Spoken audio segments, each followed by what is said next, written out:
איש אינו יודע מה ילד יום. אנחנו עם עין פקוחה.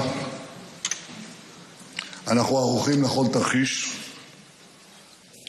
אני העברתי והעברתי למשטר האייתולות שאם הם יעשו את השגיאה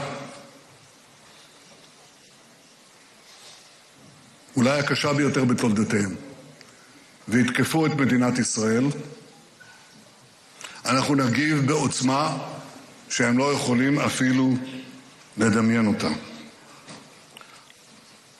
זה לא העת להתפלמסות. בימים האלה, ערב חג פורים,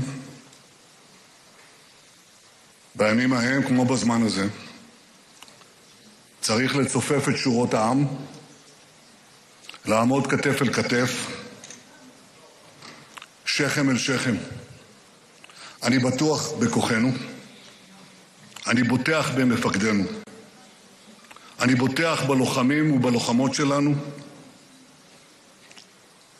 אני בוטח בעמנו, אני בוטח בכם, אזרחי ישראל.